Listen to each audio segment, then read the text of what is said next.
Bismillah Rahman Rahim. Exercise 1.3, question number 7. Find x, y, z and w. With the x, y, z or w will chikam de malum kai. Kaparas ka samsara matrix chikam de 3 into x, y, z, w is equal to x 6 minus 1 2 w plus 4x plus y 3 plus w and 3. 3 plus w and 3. What's the malum غادي. وديك مونغا de x or y will malumo. Solution la marashu. The solution के बदाव पे रो लिखो कि 3 into x y z w दावा बराबरी the x 6 minus 1 2 w और plus दावा जमसर राशि 4 x plus y 3 plus w और दावा जमसर राशि 3 वज़ टूल नॉर्मल दा हल्का दावा बखपर ज़रा कुछ या दावा मल्टीप्लाई करनो 3x दावा बशी 3y that was 3z or that was 3w is equal to the total long the plus 2 that was x plus 4 that was 6 plus x plus y or that was minus 1 plus 3 plus w or that was 2w plus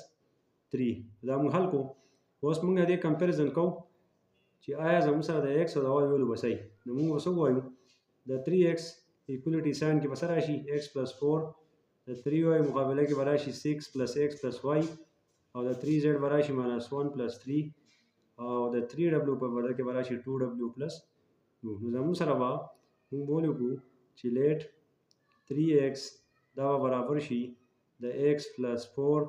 دې د ما سوي دې د ما کویشن ونوي اوس زموږ سره چې کوم دی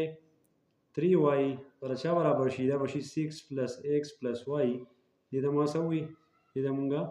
2 equation number 2 اوس هم سره 3z چې کوم دی دا به څه برابر شي minus 1 plus 3 plus w دا شو equation number 3 اوس زموږ سره 3w چې کوم دی دا برابر شي دا 2w plus 3 is equal to equation number 4 اوس دا یو موږ حل کوو نو equation number 1 implies that equation number 1 زموږ سره څه برابر دی چې 3x is equal to x plus 4 no this implies that زموږ سره 3x دا plus x په سره وړه دا minus x شي is equal to 4 no this implies that the 3 نه موږ لري کو دا به 2x is equal to 4 no this implies that x is equal to دا 2 multiplication کې دی وراشي division لا no this implies that x is equal to 2 2 za 4 2 1 za 2 2 2 za 4 the x value زموږ سره راشي 2 what's now equation number 2 equation number 2 implies that equation 2 سره چې 3y is equal to 6 plus x plus y. Now this implies that 3y is equal to 6 the x په ځای به ولګو 2 او plus y. Now this implies that زموږ سره به 3y سره راشي 3y is equal to 6 او 2 8 پر راشي 8 plus y. Now this implies that 3y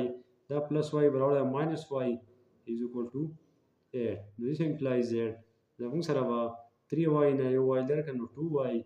is equal to 8. Now this implies that y is equal to 8 divided by 2. Now this implies that y is equal to 2 4 the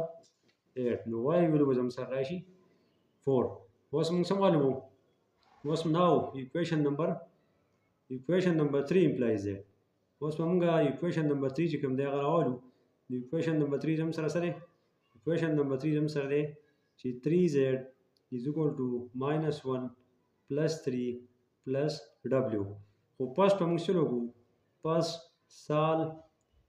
equation number 4 موږ 4 number solve کو to find w چې w ته موږ څه کوو راو باسو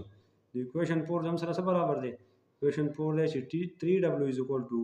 2w plus 3. Now this implies that 3w or minus 2w is equal to 3. Now this implies that 3 2 نو موږ لري کو دا وراشي w is equal to 3 نو w ویلو زم سره رااله اوس now equation number اوس موږ سره والو اوس موږ equation number 3 راوالو equation number 3 زم سره چې کوم دی سره چې 3y دا equation 3 دی چې 3z is equal to minus 1 plus 3 plus w. Now this implies that 3z is equal to minus 1 or plus 3 نه 3 چې موږ لري کو دا وراشي plus 2 or w په ځای ورته لګو 3. So this implies that 3z is equal to 5. Now this implies that z is equal to 5 by 3. نو زمونږ سره د x y z value چې کوم دی رالی د x value زموږ سره راله 2 بیا د y value زموږ سره چې کوم دی 4 راله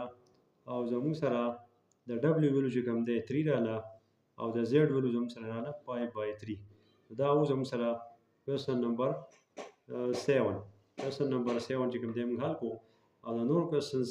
لپاره 8 question number 9 لپاره بیا چې کوم دی زموږ چینل سبسکرایب کړئ.